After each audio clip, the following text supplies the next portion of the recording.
नमस्कार, स्वागत छ मेजर इस्युमा। म भूपाल रिटेल। आज हामी निर्वाचनमा मिडियाले खेलेको भूमिका कतिको सन्तुलित, पारदर्शी र तथ्यसङ्गत रह्यो भन्ने बारेमा बहस गर्दैछौँ।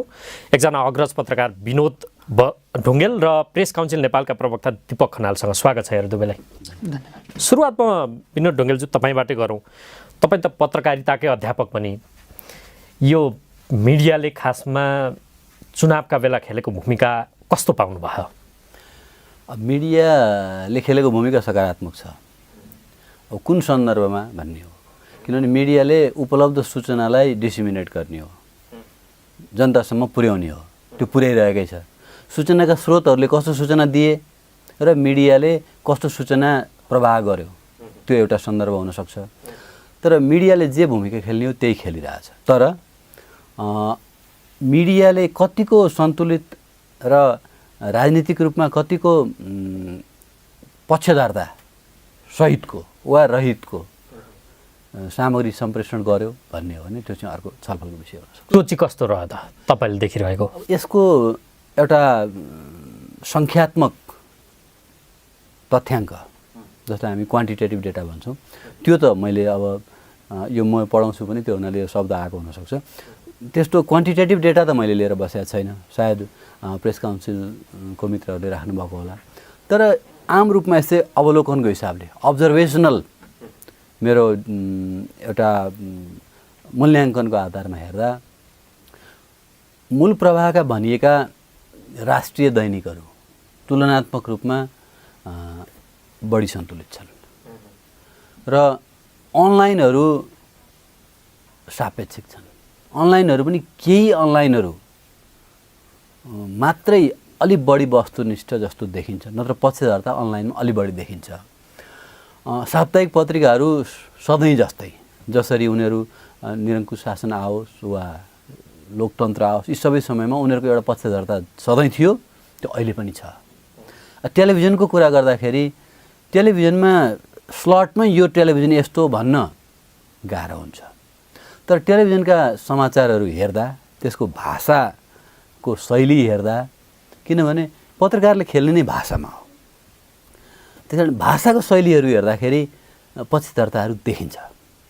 र अब अरू माध्यम भनेको रेडियो माध्यमको कुरा गर्दा अब दुःखका साथ भन्नुपर्छ, रेडियो, अब म काठमाडौँमा बस्छु, कहिलेकाहीँ काठमाडौँ बाहिर जाँदाको यही चुनावको सन्दर्भमा नि अलिअलि सुन्दाखेरि रेडियोहरू डिभाइडेड छन्, रेडियोहरू निकै विभाजित छन्। किता काटे भन्न त मिल्दैन, त्यसमा नि कोही अलि बढी छन्, कोही अलि कम छन्। तर अब रेडियोको सङ्ख्या नै ठुलो छ। अनि अब कतिपय रेडियोको प्रमोटर साथीहरू नै चुनावमा लाग्नुभएको होला।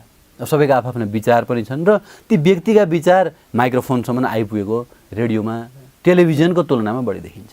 मेरो जेनरल अब्जर्भेसन यही। म दीपक खनालजी तपाईँसँग आएँ। उहाँले जे भन्नुभएको छ त्यही सत्य हो कि त्योभन्दा अलिक फरक पनि छ? तपाईँ त त्यसलाई रेगुलेट गर्ने निकायमा हुनुहुन्छ। विनोद सरले भन्नुभएकोमा भन्ने शैली चाहिँ फरक होला। त्यसमा सर हेर्दाखेरि मिडियालाई हामीले एकै कोणबाट चाहिँ हेर्नुहुन्न भन्ने कुरामा त म पनि सहमत छु। जस्तै त्यसरी हेर्दाखेरि पनि हामीले कसरी भन्ने गरेका छौँ भने, एउटा मेन स्ट्रिमका मिडिया, जसलाई व्यावसायिक बढी भनिन्छ, त्यस्ता मिडिया प्रायः ती दैनिकहरूमा पर्ने भए दैनिक मिडिया पऱ्यो, दैनिक छापाको कुरा गर्दाखेरि, त्यस्तै साप्ताहिक पत्रिका, अनलाइन रेडियो, यो सबै पत्रिकाको मिडियाको अवस्थालाई नै हेरेर तुलना गर्नुपर्छ भन्ने जस्तो लाग्छ। हाम्रो अध्ययनमा पनि सरसर्ती हेर्दाखेरि बढी चाहिँ साप्ताहिक पत्रिकामा नै कोड अफ कन्डक्ट विपरीतका घटनाहरू, समाचारहरू आएको। इलेक्सन कोड अफ कन्डक्ट कि इलेक्सन कोड, अरू त छँदै छन्। हाम्रो प्रेस काउन्सिलले गर्ने नियमित आचार संहिता अनुगमनको विषयमा त छँदैछन्, त्यसमा पनि प्रायः मिडिया साप्ताहिक नै बढी देखिन्छ।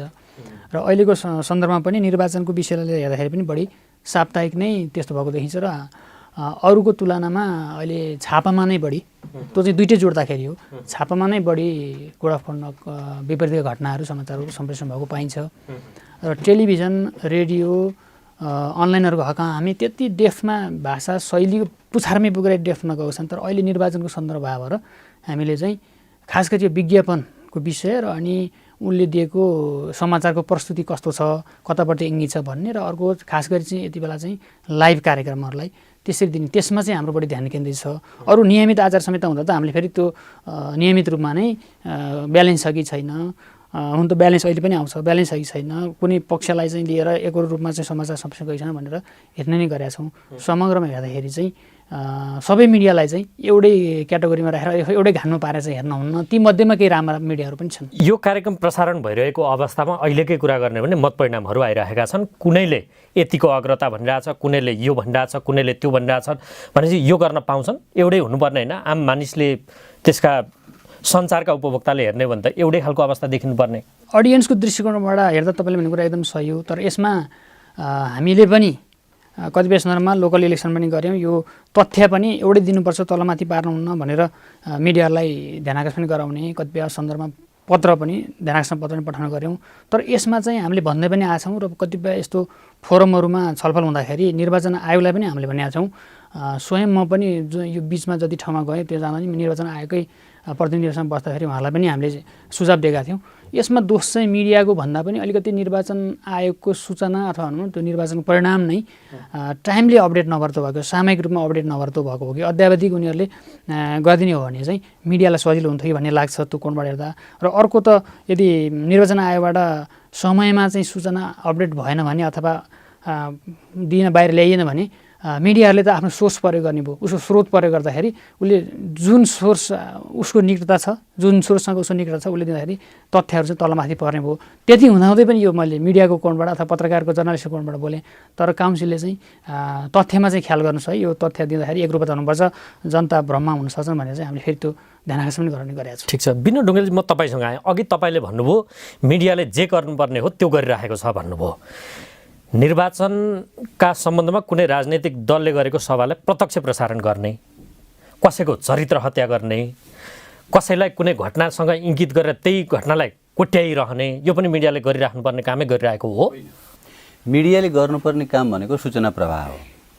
त्यो सूचना पत्रकारिताको व्याकरण अनुसार ठिकसँग गर्यो गरेन, त्यो मूल प्रश्न हो। त्यो मूल प्रश्न हेर्नका लागि त्यहाँ धेरैवटा गेट पार गरेर त्यो समाचार हामीसम्म आइपुग्छ, हामी श्रोता दर्शक पाठकसम्म आइपुग्छ। त्यहाँनिर आउँछ सम्पादकीय स्वतन्त्रता। त्यहाँको सम्पादक कति स्वतन्त्र छ, त्यसमा त्यो मिडियामा लगानी कसले गरेको छ, एउटा कुरा। अर्को कुरा, अहिलेको तपाईँ म पत्रकारिताकै हिसाबले हेर्दा अहिलेको निर्वाचनको परिणामहरू जसरी आए, अहिलेको यो निर्वाचन समेत सम्पन्न हुँदा स्थानीय निर्वाचन समेत यसै वर्ष केही 6 महिना 7 महिनाको बिचमा ठुल्ठुला हामीले 3टा निर्वाचन हेऱ्यौँ। निर्वाचन पत्रकारिता चाहिँ खेलकुद पत्रकारिताको भाषामा भएको देख्छु म। फलानुद्वारा फलानु स्तब्ध, फलानुले फलानुको सामना गर्दै, यसले त्यसको चुनौती सामना गर्दै, त्यस्तो हुँदैन। किनभने खेलमा दुईटा सँगै एउटा मैदानमा उत्रेका छन् भने ती दुईटै बराबर हैसियतका हुन् हामी दर्शकको लागि। त्यसै गरी निर्वाचनमा मलाई मन परोस् नपरोस् दुईजना प्रतिस्पर्धी छन् भने प्रचण्डसँगको प्रतिस्पर्धी हुनुहोस्, केपी ओलीसँगको प्रतिस्पर्धी हुनुहोस् वा शेरबहादुर देउवासँगको प्रतिस्पर्धी हुनुहोस्, ती दुईटा जुन पनि छनौटमा आउन सक्ने हुन्। तर शेरबहादुर देउवाको सामना गर्दै वा केपी ओलीको सामना गर्दै वा प्रचण्डले फलानाको चुनौती बिहोर्दै वा यस्तो, यो चाहिँ नि हामीले खेलकुद पत्रकारितामा देख्छौँ।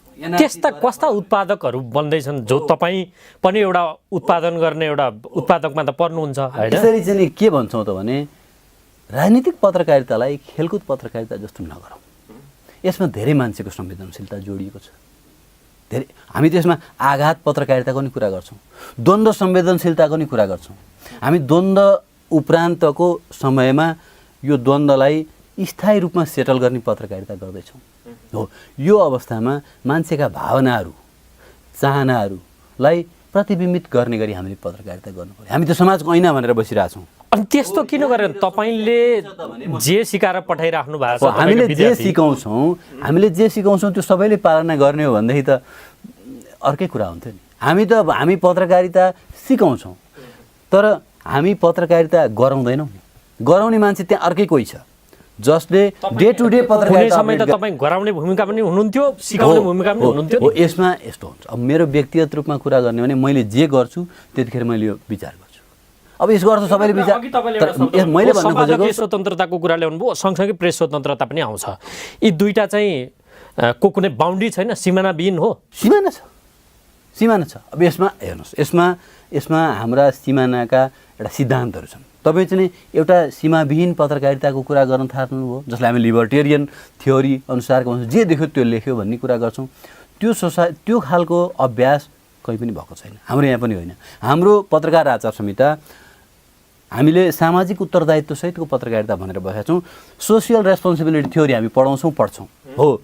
त्यो सामाजिक उत्तरदायित्वसहितको पत्रकारिता गर्दा पत्रकार पनि, हाम्रो आचार संहिता त सञ्चार माध्यम र पत्रकार सबैको लागि लागु हुने आचार संहिता हो, सबैले लागु गर्छौँ भनेका छन् हो। त्यसो हुनाले सामाजिक उत्तरदायित्व सहितको पत्रकारिता हामीले गऱ्यौँ कि गरेनौँ भनेर हेर्दा समाजतिर हेर्नु पर्यो।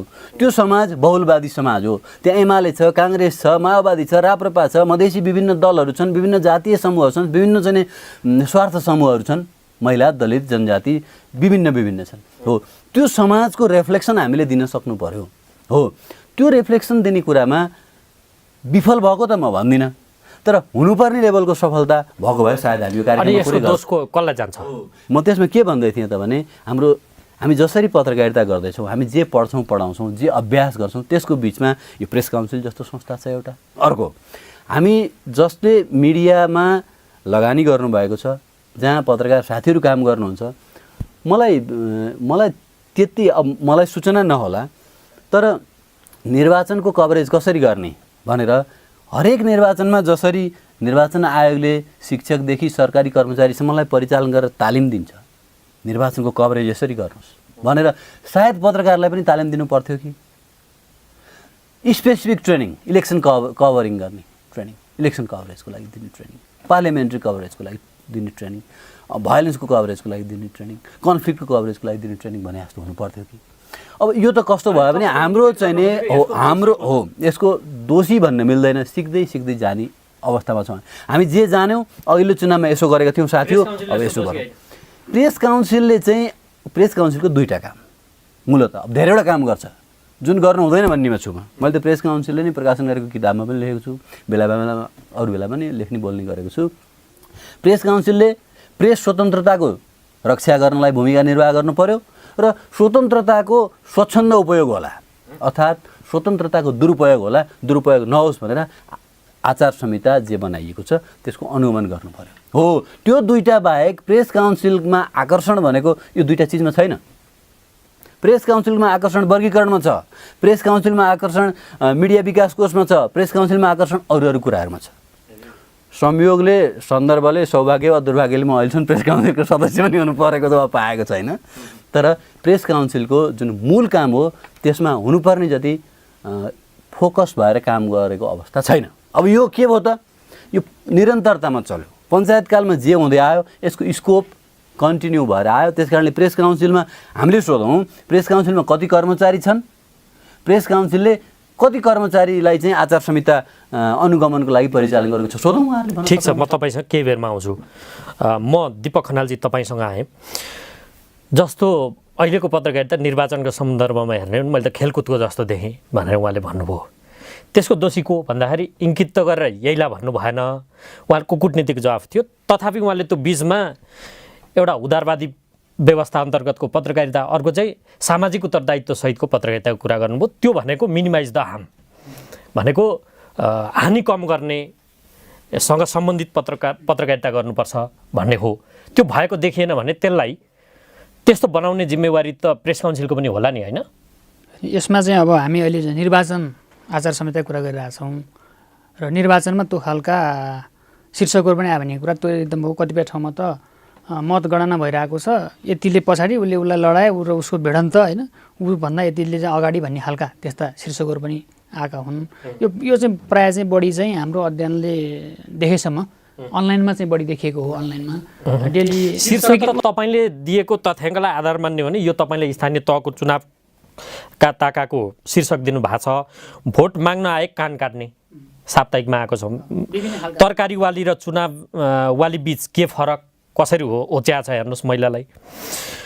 वैशाख 31मा चुनाव नहुने पक्का अनुमान बढी प्रेरित भयो यहाँ। प्रधानमन्त्रीका भोका देउवाले 25 करोड पाएपछि डट अब यति हुँदाहुँदै बादरमुदे घटनाको निर्देशन प्रचण्डको निर्देशनमा माओवादीले 41 जनाको एउटै चिहान बनाएको त्यो बादरमुद्री घटना अझै ताजा छ, न त्यहाँ कोट गरेको छ, केही छैन, शीर्षक यसरी आए।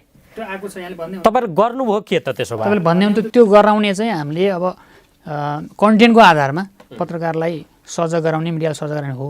तर फेरि यस्तो समाचार शीर्षक राख, यो गर भन्ने कुरा चाहिँ फेरि पत्रकारिताको व्यावसायिकता कुराहरू आउँछन् होला। त्यो कला, पत्रकारिता भन्ने कला हो। त्यो कुरा चाहिँ अहिले विनोद सरले भन्नुभएको थियो, जसले पत्रकारिता गराउँछ नि उसले सिकाउनु पर्ने होला, अथवा पत्रकार हुनुभन्दा अगाडि तालिम लिएर पत्रकारिता गर्नुपर्छ होला, त्यो कुरातिर इङ्गित भए। हामीले चाहिँ कन्टेन्टको आधारमा पत्रकार प्रेस काउन्सिल भनेको फेरि डबल भूमिका, दोहोरो भूमिका। एउटा चाहिँ पत्रकारलाई बचाउने संस्था, त्यही भएर बचाउनेतिर लाग्छ, यो ठिक छ ऐजन भनेर बचाउनु भन्नु खोज्यो नि। एकातिर पत्रकारले गल्ती गर्यो भने ध्यान आकर्षण गराउनु पर्यो, अरूतिर पत्रकारलाई अहिले भन्नुभएको थियो नि प्रेस स्वतन्त्रताको विरुद्धमा कतिबाट हनन भयो भने यो त गर्न पाइन्न है, यो पत्रकारले लेखेकै आधारमा पत्रकारलाई आक्रमण गर्न पाइन्न, थुन्न पाइन्न, धम्काउन पाइन्न भन्ने पनि गर्नु पर्यो। त्यसरी हामीले चाहिँ पत्रकारलाई सकेसम्म काउन्सिलिङ नै गर्ने र उनीहरूलाई चाहिँ तालिमको व्यवस्था गर्नुपर्छ भने त्यो तालिमको व्यवस्था गराउन पनि सम्बन्धित निकाय अथवा प्रेस काउन्सिल, सूचना विभाग छ, पत्रकार महासङ्घ, उनीहरूलाई त्यो पनि सहयोग पनि गराउने र अर्को पत्रकारले गल्ती नै गर्यो भने पनि यो चाहिँ गल्ती भने उनीहरूको ध्यान आकर्षण गराउने अथवा उनीहरूलाई सजग गराउने काम त हामीले सुध्रिए त दीपकजी भनिदिनुहोस् त कसरी सुध्रिए, कुनै डेटा छ यसमा? त यस्तो छ, यसमा चाहिँ हामी 2-3 थरी पत्रकारहरू पाउँछौँ। कोही चाहिँ हामीले उहाँहरूलाई जानकारी गराएपछि तपाईँहरूले हामीलाई आँखा खोलिदिनु भयो, हामी त भर्खर पत्रकारितामा लागेको, बल्ल हामी यो चाहिँ ध्यान खोल्यो भन्ने पनि हुनुहुन्छ। कोही चाहिँ यसमा अब म नाम लिन्न तर वरिष्ठै पत्रकारहरू पनि हुनुहुन्छ, उहाँहरू काउन्सिललाई च्यालेन्ज पनि दिनुहुन्छ फेरि होइन, काउन्सिललाई च्यालेन्ज दिने यो काउन्सिलको रोलै होइन, काउन्सिल खारेजै गर्नुपर्छ भन्ने खालका त्यस्ता कुरा पनि आउँछन्। र कतिपय चाहिँ अलिकति भन्दा हामी अब बल्ल राजनीति चुनाव भइरहेको छ होइन, राजनीति सङ्क्रमण पनि अब अन्त्य हुन लाग्यो भन्ने कुरा पनि आइरहेको छ। त्यो सन्दर्भमा चाहिँ राजनीति पार्टी प्रेरित मिडिया, ती मिडियाबाट चाहिँ अलिकति जानी पनि उल्लङ्घन भएको हो जस्तो हाम्रो अध्ययनले चाहिँ त्यो देखायो। अनि तिनीहरूलाई गर्न सक्ने त तपाईँले गर्न सक्ने, तपाईँको कलम चल्दाखेरि गर्न सक्ने वर्गीकरणबाट छुट्याइदिने, लोकल रेडकार्डी विज्ञापन हदै गर्नु भने त्यो गर्न नदिने, वा पत्रकारलाई पनि गर्नु भने प्रेस पास निलम्बन गराइदिन सक्ने त्यो अधिकार भयो। निर्वाचन आचार संहिताले त 1 लाखसम्म जरिवाना लिन सक्ने भन्ने व्यवस्था पनि छ। त्यो छ, तर हामीले चाहिँ त्यो फेरि अहिले नै हामी गर्न सक्दैनौँ, किन हामीलाई त्यो यसरी नै कारवाही गर्ने म्यान्डेट त हामीलाई छैन। हामी चाहिँ रिपोर्टमा यो अहिलेको अवस्था है यो देखियो भनेर निर्वाचन आयोगलाई हामीले चाहिँ जानकारी अथवा सिफारिस चाहिँ गराउन सक्छौँ। यस्तो देखियो हाम्रो रिपोर्टमा भने चाहिँ गराउनु मात्रै हामीले अरू उनीहरूलाई नै 1 लाखै जरिवाना गराउने अथवा चाहिँ त्यो उम्मेदवारको उम्मेदवारी बदर गराउने त्यो खालको त हाम्रो फेरि त्यो कार्यस्थली त परेन, हामीलाई त्यो खालको म्यान्डेट पनि छैन। ठिक छ, म विनोद ढुङ्गेल चाहिँ तपाईँसँग आएँ। यहाँ उहाँले 3 खालको कुरा गर्नुभयो। एउटा राजनीति प्रेरित अनलाइनहरू, मिडियाहरू, समग्र मिडियाहरू छन्, त्यस्ताले जान पनि प्रदूषित काम गरिरहेछन्। अर्को चाहिँ अन्जान गरेका छन्, बडो आँखा खोलिदिनु भयो भन्ने छन्, अर्को च्यालेन्ज नै दिनेछन्। त्यसपछि यो खालको पत्रकारिता किन भयो? अब हेर्नुहोस्, यो समाजमा बहुलता हुन्छ, विविधता हुन्छ, मान्छेको आफ्नो स्तर हुन्छ, पत्रकारिताको पनि आफ्नो स्तर छ। आचार संहिता आफैमा केही पनि होइन। सैद्धान्तिक रूपमा भन्नुहुन्छ भने आचार संहिता भनेको आफै म पालना गर्छु भनेर बनाएको एउटा नैतिक सीमा मात्रै हो, कानुनी सीमा होइन। अब हाम्रो आचार संहिता के हो भन्नुभयो भने यो कानुनी सीमा न थियो भने त लिखित हुँदैन थियो नि, मोरल कुरा त किन लेख्नु पर्थ्यो र? अब यो चाहिँ म कसैलाई हार्म गर्दिनँ, मिनिमाइज द हार्म।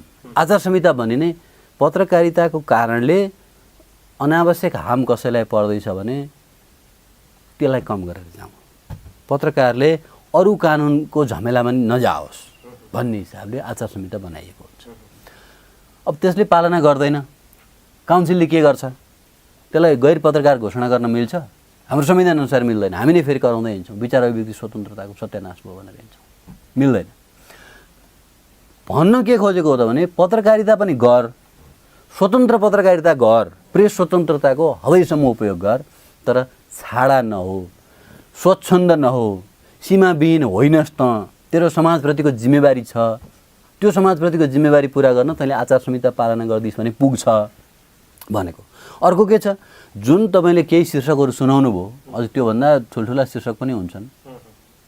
ठुल्ठुला भनेको अझै त्यो मान्छेको भड्काउ किसिमका, अतिरञ्जनापूर्ण, त्यसलाई जुन हामी गर्नु हुँदैन भन्छौँ, जुन चाहिँ नि हामी सेन्सिटिभ जर्नलिजम गर्नुपर्छ है, सेन्सेसनल होइन, सनसनीखेज होइन, संवेदनशील हुनुपर्छ।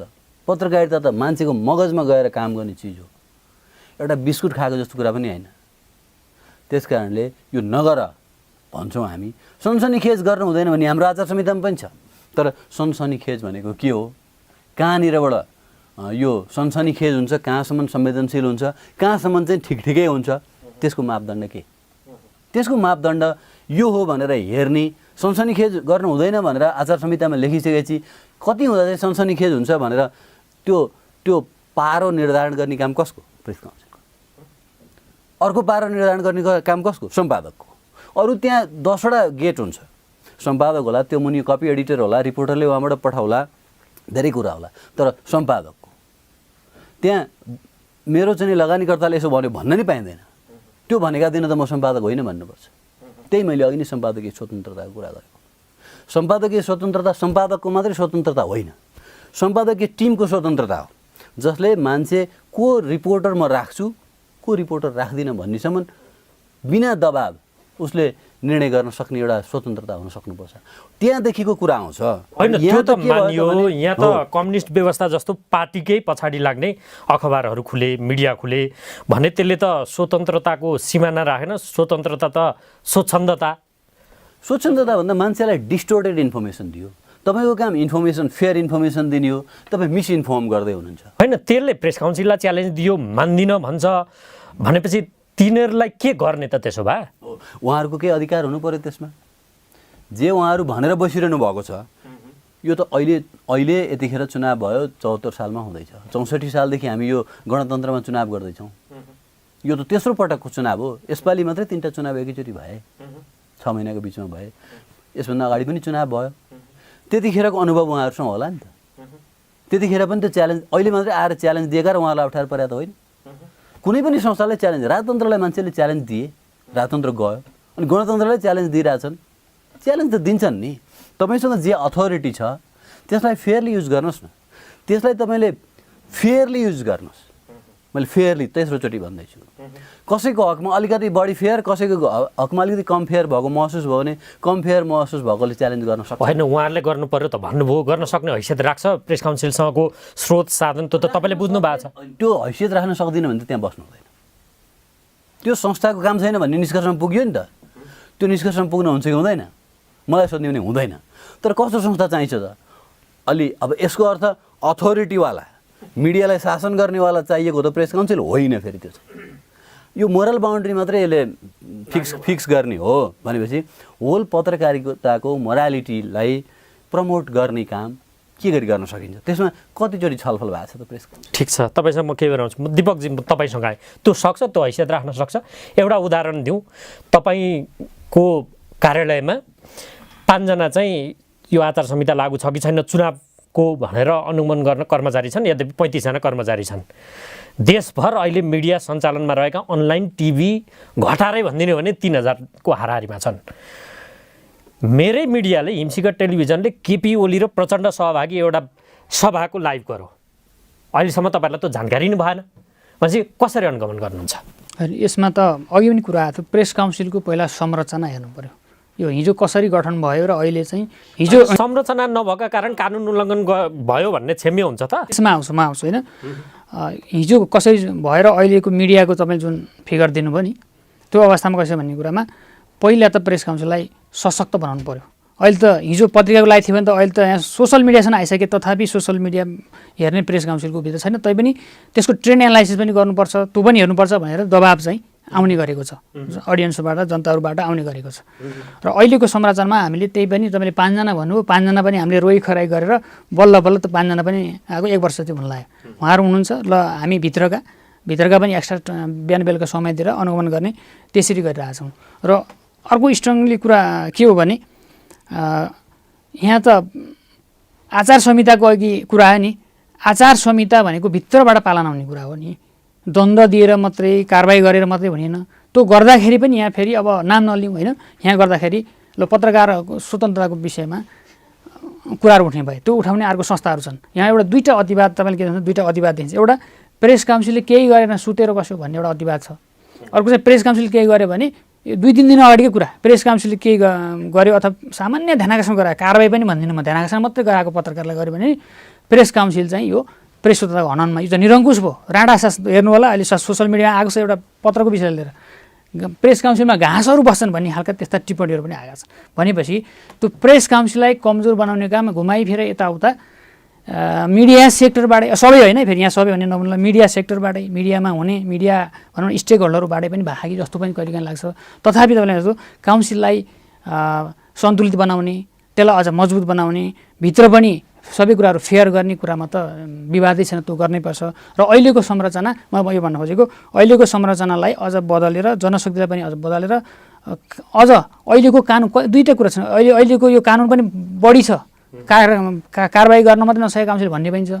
अर्को चाहिँ यो एकाडेमिक रूपमा आउन थालेको छ कि काउन्सिललाई अझ स्ट्रङ बनाउनुपर्छ, कानुन पनि अझ कडा कानुन दिनु पऱ्यो। जस्तो प्रहरीले चाहिँ कसैले चाहिँ नियम उल्लङ्घन गर्यो भने ट्राफिकरले उसको लाइसेन्समा पुवाल पार्न पाउँछ, त्यो गर्न पाउँछ भने काउन्सिलले पनि पत्रकारको हुनु त निलम्बन गर्ने सक्ने सिफारिस गर्ने छ, त्यो काउन्सिलले नै गर्न पाउने खालको त्यो हुनु पऱ्यो भन्ने खालका कुराहरू पनि आएछन्। कारबाही पनि अलिक कडा हुनु पर्यो त्यो भयो एउटा पाटो। मैले तपाईँलाई सोधेको चाहिँ 3000 देखि 4000 को हाराहारीमा अहिले मिडिया सञ्चालनमा छन्, त्यो अनलाइन सहितको तथ्याङ्क हो।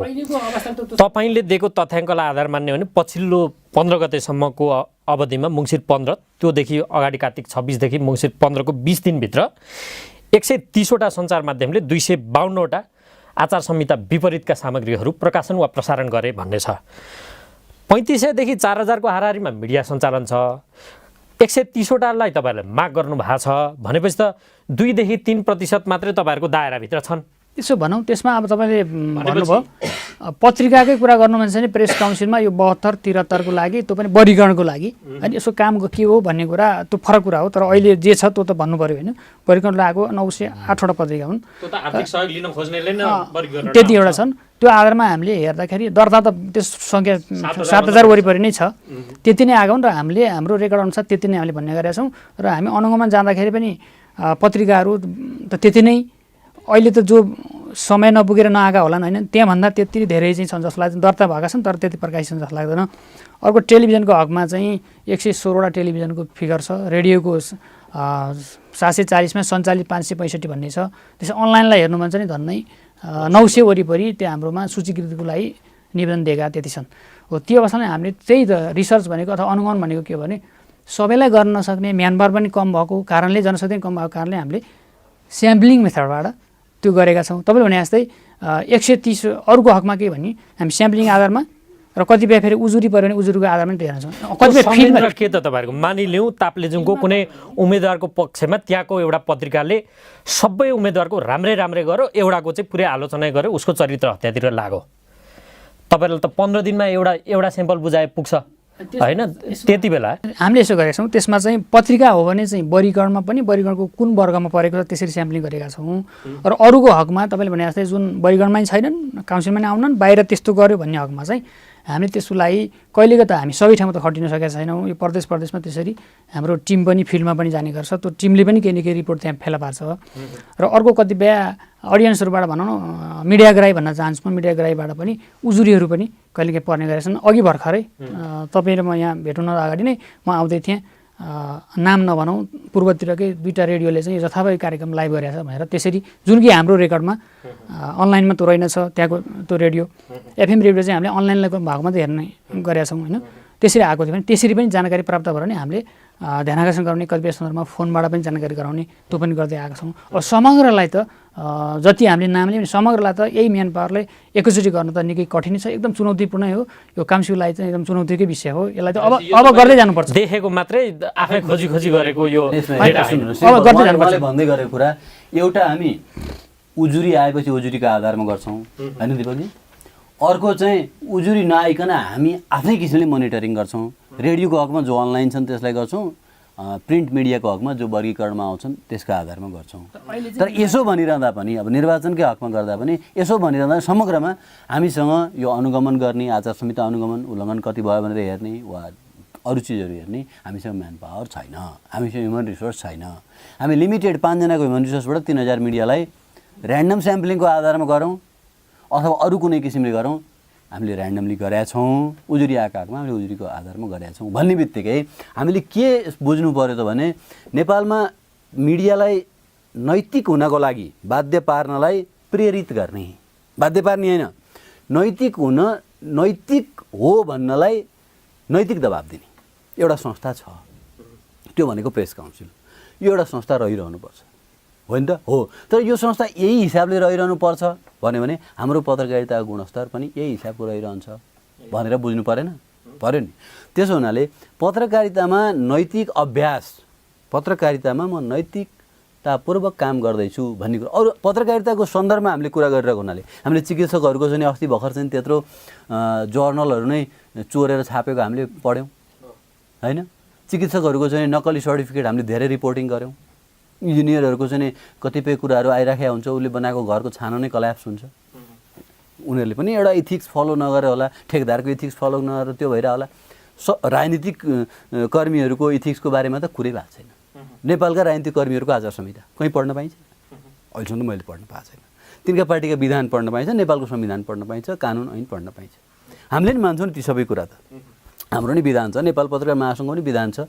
त्यसबाहेक पनि हामीलाई एउटा मोरल्ली एउटा बस भन्ने एउटा निकाय छ, त्यो हो प्रेस काउन्सिल। अब यसलाई सशक्त पार्नुपर्छ, यसको नियुक्तिको प्रक्रिया परिवर्तन गर्नुपर्छ, यसको सिफारिसकर्ताहरू परिवर्तन गर्नुपर्छ, त्यहाँ नियुक्त हुने मान्छेको योग्यताको बारेमा एउटा रोस्टर बनाउनुपर्छ, त्यसको एउटा सीमा तोक्नुपर्छ, मिनिमम योग्यता होइन म्याक्सिमम योग्यता भएका मान्छेलाई नियुक्त गर्ने प्रचलन ल्याउनुपर्छ। अनि तिनले पनि फेयरली पोलिटिकल हिसाबले अरू हिसाबले फेयर भएर काम गर्नुपर्छ।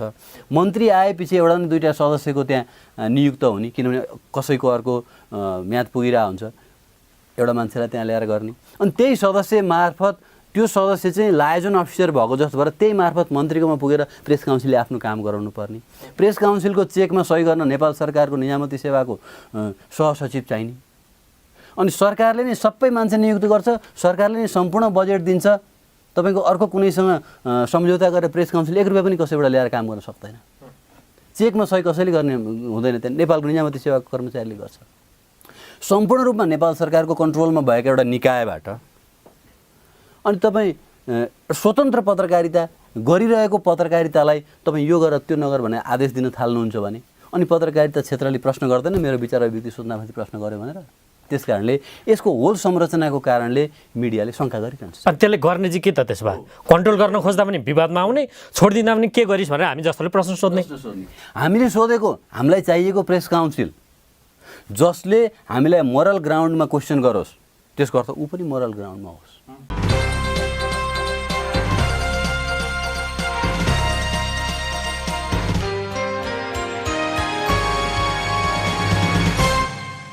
भनेपछि यही कारण हो चुनावमा पत्रकारिता गलत हुनु यही कारण हो त? त्यो मात्रै कारण त होइन, प्रेस काउन्सिल चाहिँ एकदम राम्रो हो नि, पत्रकार जति सबै देखिएको। त्यसो भए यही मात्रै कारण होइन भने यहाँ 2-3वटा कारण अघि एउटा दल आबद्ध पत्रकारिता, एउटा तैँले जे भने पनि मै ठिक हुँ भन्ने, ऊ गल्ती गर्छ भने मेरै ठिक हो भनेर अड्डी कस्ने, अर्को अनजान छ। 3टा प्रकार त देखियो। यस्तो हुन्छ यो 3टा प्रकार उहाँले भन्नुभयो, तर पत्रकारिताको बजारले तपाईँलाई वर्गीकरण गरिदियो भने 2टा वर्गमा मात्रै राख्छ। एउटा विश्वसनीय मिडिया, अर्को अविश्वसनीय मिडिया। अविश्वसनीय मिडिया नि मान्छेले हेर्न सक्छ तर विश्वास गरिदिँदैन। तपाईँको काम के छ त? हो, तपाईँ विश्वसनीय मिडिया चलाउनुहुन्छ भने तपाईँलाई सिरियसली लिन्छ। तपाईँको कुरा मन नपर्ला, म नेपाली काङ्ग्रेसको मान्छे हुन सक्छु, मलाई मिडियाले आलोचना गरेको मन नपर्ला, तर कुरो त ठिकै गर्यो नि भन्ने मलाई लाग्छ, म विश्वसनीय मिडिया हो भने। त्यस कारणले तपाईँ विश्वसनीय मिडिया चलाउने बाटोमा जब जानुहुन्छ, समाजले यो अविश्वसनीय हो भनेर ट्यागिङ गरेको मिडियाको समाजमा औचित्य हुँदैन, त्यसको प्रभावकारिता हुँदैन, त्यसको औचित्य समयक्रममा समाप्त भएर जान्छ। त्यस कारणले विश्वसनीयता कायम राखेर गर्ने पत्रकारितालाई मात्रै क्याटेगोराइज गर्नुपर्छ। कसैले प्रेस काउन्सिललाई च्यालेन्ज गर्ला, कसैले त धेरै पावरफुल अथोरिटीलाई च्यालेन्ज गर्छ, कसैले कसैलाई च्यालेन्ज नगरेर चुप लाएर फेयर काम गरेर बसिरहला। तर तपाईँ विश्वसनीय र अविश्वसनीय मिडियाको चरित्र हेर्दै जानुभयो भने त फेयरली न्युज लेखिरहने मान्छे, न्युज लेखिरहने मिडिया, त्यस्तो मिडिया चलाइरहने ओनरको समाजमा प्रतिष्ठा बढ्दै गएको हुन्छ। अभ्यास चाहिँ संसारमा के छ? दक्षिण एसियाकै कुरा गरौँ न, हामी दक्षिण एसियाली मुलुक, दक्षिण एसियामा अभ्यास के छ? इलेक्सनका बेला हुने अभ्यास। इलेक्सनको बेलाको तपाईँ हेर्नुहोस्, एउटा समयमा पुगेर मिडियाले घोषित रूपमा केही भनिरहेको हुन्छ। जस्तो तपाईँ कुरा गरौँ, न्युयोर्क टाइम्सको कुरा गरौँ, अस्ति भर्खर राष्ट्रपतिको इलेक्सन भयो। राष्ट्रपतिको इलेक्सन हुँदा उनीहरूले सँगै गइरहेका मान्छेहरूमध्ये एउटा पोइन्टमा गएपछि के भने हामी डोनाल्ड ट्रम्प र हिलारी क्लिन्टनलाई समर्थन गर्छौँ भने एउटा पोइन्टमा, किनभने त्यतिखेर बर्नी स्यान्डर्स पनि प्रतिस्पर्धामा हुनुहुन्थ्यो, अरू उम्मेदवार पनि प्रतिस्पर्धामा थिए, ती दुईवटा उनीहरूले सेलेक्ट गरे।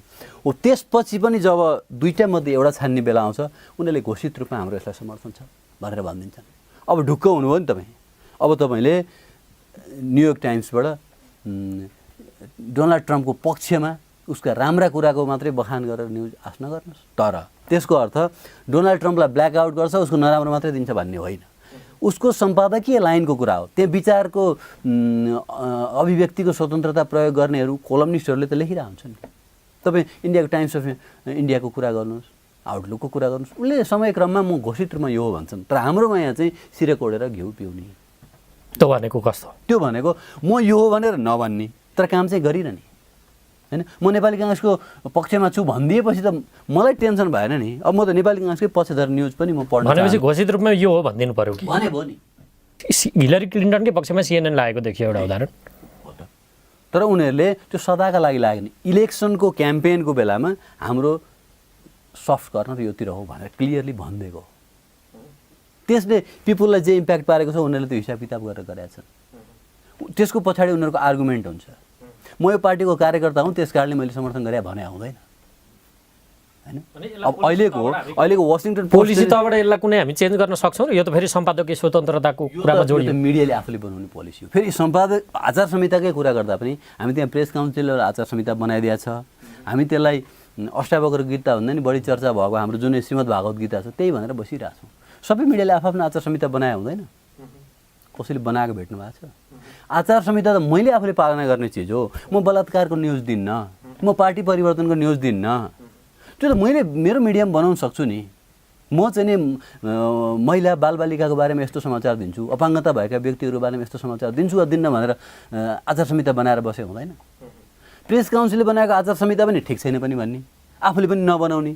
अनि हामी जस्तै जो विज्ञ भनेर चाहिँ नि आफूलाई भन्दै हिँड्ने मान्छेहरू छन् उनीहरूले पनि प्रेस काउन्सिलको आचार संहिता नै होइन पनि भन्ने। त्यसै स्याम्पल आचार संहिता यो चाहिँ लागू गरौँ त भनेर खोइ त कुनै मिडियाले पनि भनेदेखि त्यसमा त्यो च्यालेन्ज दिनेहरूलाई चाहिँ प्रेस काउन्सिलले के भन्न सक्नु पर्थ्यो भने तपाईँले हामीलाई जे च्यालेन्ज गर्दै हुनुहुन्छ कि त्यो अथोरिटी नै चाहिँदैन, यो यो यो संस्था नै चाहिँदैन भने हुनु पर्यो, होइन भने कसले चाहिँ आचार संहिता बनाएर लागू गर्ने त त्यो त भनिदिनु पर्यो। ठिक छ, म दीपक खनालजी तपाईँसँग आएँ। जस्तो अन्तर्राष्ट्रिय उदाहरण उहाँले दिनुभयो, त्योदेखि बाहेक अहिले निर्वाचनको बेला भर्खरै निर्वाचन सक्यो, निर्वाचनका बेला भएका आचार संहिता उल्लङ्घनका घटनालाई हेर्ने भने त्यो निर्वाचन आचार संहिता बनाउनका बेलामा प्रेस काउन्सिल, पत्रकार महासङ्घ वा यस्ता संस्थाहरूसँग कुनै समन्वय भएर आयो त्यो आचार संहिता जो मिडियाका लागि आयो अथवा पत्रकारको लागि आयो? तपाईँको प्रश्न आउनुभन्दा एउटा दुईवटा अगाडिका कुरामा यसो छोएर आउँछु है। ठिक छ, सरले अघि उठाउनु भएको थियो यो काउन्सिलको संरचनाको विषयमा सरले पनि भन्नुभयो विभिन्न नियुक्तिका कुरा होइन लगायत बजेटका कुराहरू, त्यो चाहिँ प्रेस काउन्सिल ऐन नै 2048मै त्यो संशोधन गरेर त्यो कुरा आउनुपर्छ। किन अहिले त ऐन त त्यही छ, कानुन भनेको त्यही संशोधन हुनुपर्छ भन्ने कुरा एउटा त्यो मैले भन्न चाहेँ। र अर्को अघि मैले चाहिँ निर्वाचनको सन्दर्भमा भनेको जुन जनशक्ति थियो नि त्यो हामीहरू चाहिँ अहिले रेगुलरको लागि चाहिँ 5 जना र अहिले प्लस फेरि हाम्रो 5 जना र अरू पनि त्यहाँका अरू कर्मचारी त छौँ नि, करारमा नियुक्त गरिएको कि करारमा नियुक्त गरिएको त यसै पनि 5 जना हुनुहुन्छ, फेरि अहिले निर्वाचन लागि मात्रै गरेको पनि 5 जना हुनुहुन्छ र अनि त्यहाँभित्र पनि अरू कर्मचारी छौँ नि, गरेर हामी यसो 15-20 जना त्यति चाहिँ छौँ। त्यो 5 जना मात्रै भन्ने अर्थ नहोस् भन्न खोजेको। र अब तपाईँको प्रश्नमा आउँदा तपाईँको संस्थाको तपाईँले त बचाउ पनि त गर्नु पर्यो नि त, तर काम नै गर्ने कति भन्ने कुरा। अब तपाईँको प्रश्नमा कर्मचारी राखेर मिडिया मोनिटरिङ गर्छु भन्ने कुरा चाहिँ पहिलाको निर्वाचनमा गरे हुनाले अहिले गरेको छ कि छैन उहाँले भन्न सक्नुहुन्छ। पहिला चाहिँ गरेको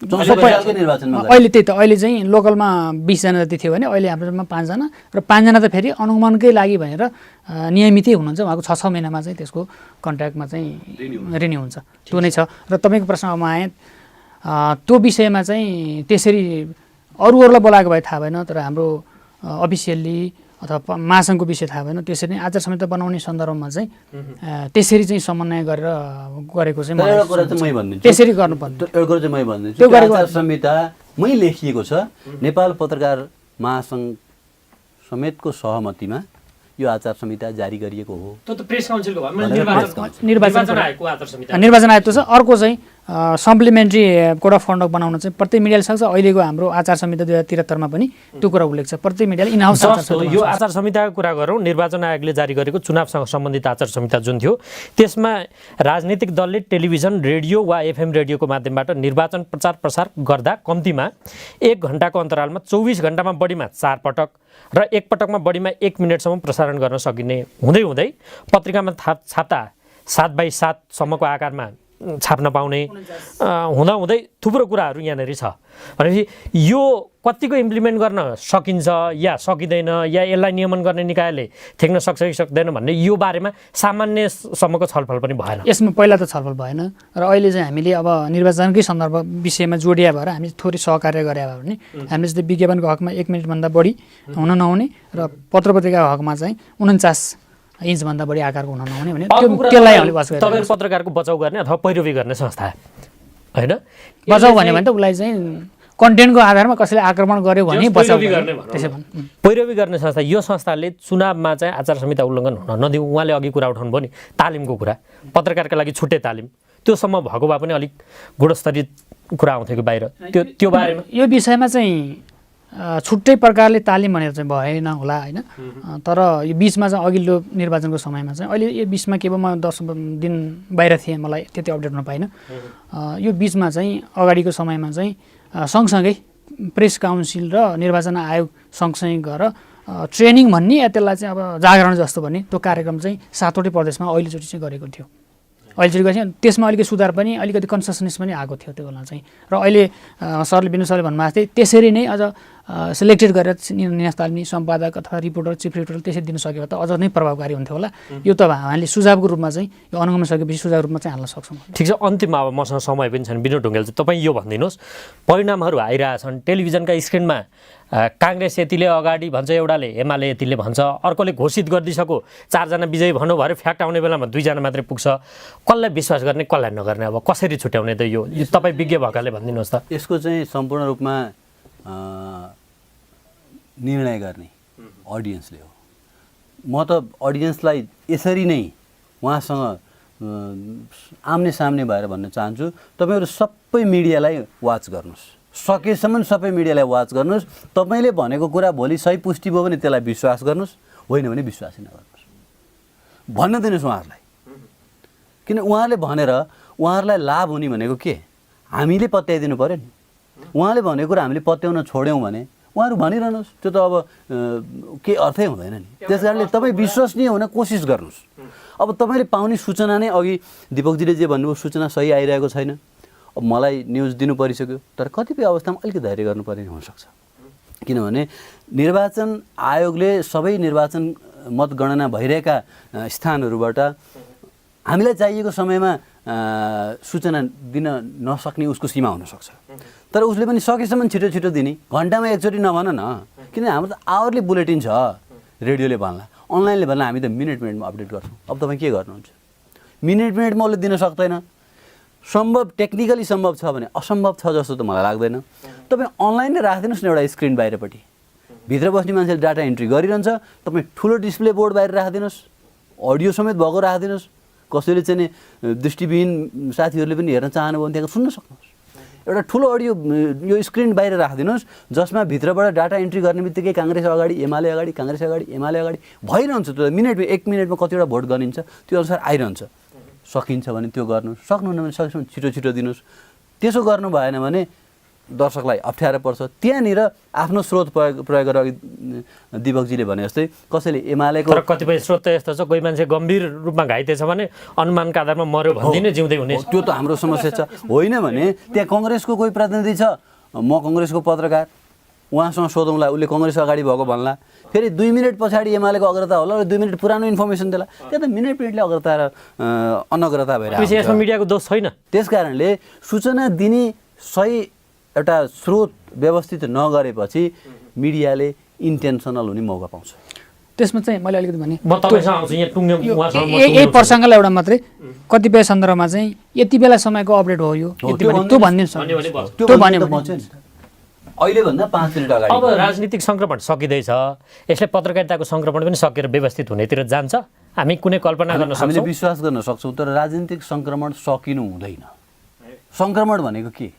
एउटा चिजबाट अर्को चिजमा जाने, पुरानो चिजबाट नयाँ चिजमा जाने, परिवर्तन हुँदै जाने क्रम हो नि त। त्यो नै सकियो भने त परिवर्तन भन्ने चिज नै सकिन्छ। त्यसो होइन, बरु एउटा द्वन्द्वबाट शान्तितर्फको सङ्क्रमणले एउटा नयाँ दिशा लिन्छ भनेर विश्वास गर्नु पर्यो। समाज नयाँ द्वन्द्वमा जाँदैन। निचोडमा तपाईँ के भन्नुहुन्छ? मिडियाले खेलेको भूमिका विश्वसनीय, पारदर्शी, निष्पक्ष, सन्तुलित, आधारभूत सिद्धान्त भन्छौँ नि हामी पत्रकारिताको, त्यसैमा रह्यो यो चुनावमा?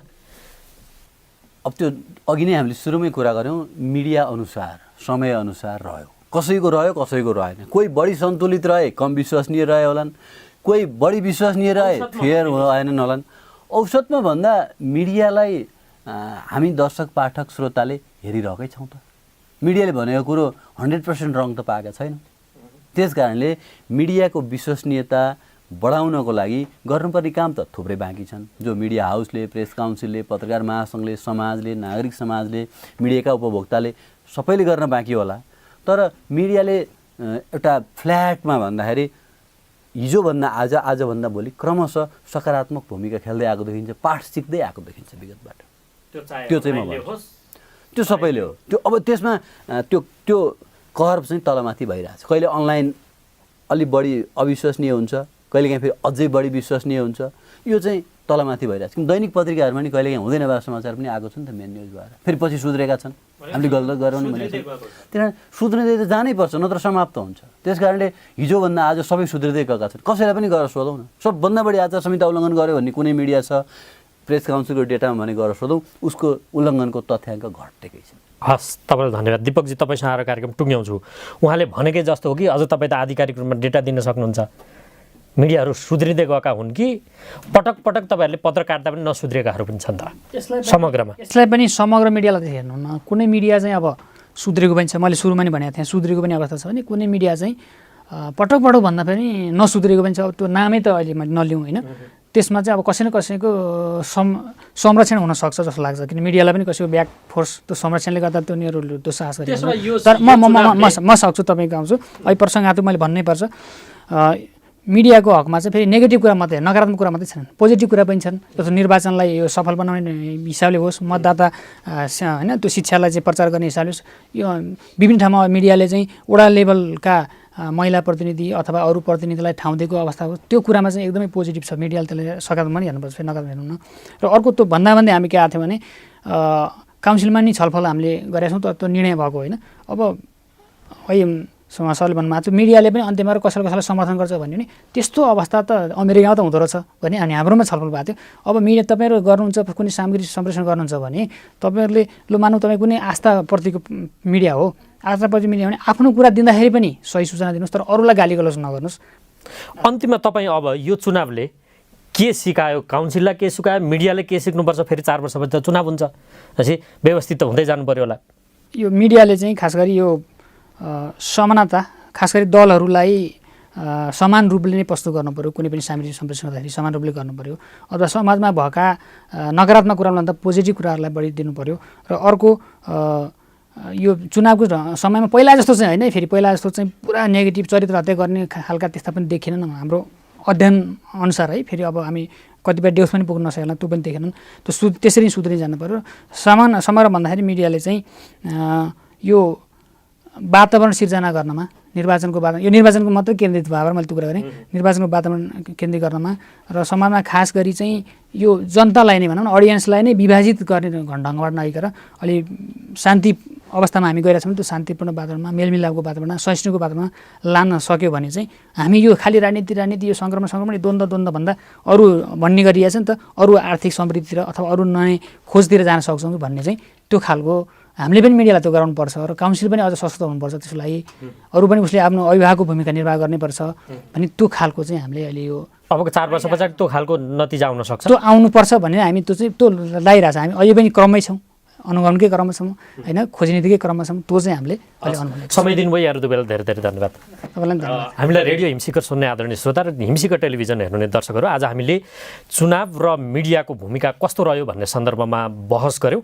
अर्को अङ्कमा अर्को विषयवस्तुका साथ तपाईँ हाम्रो भेट हुने नै छ। हामीलाई आजलाई बिदा दिनुहोस्। नमस्ते।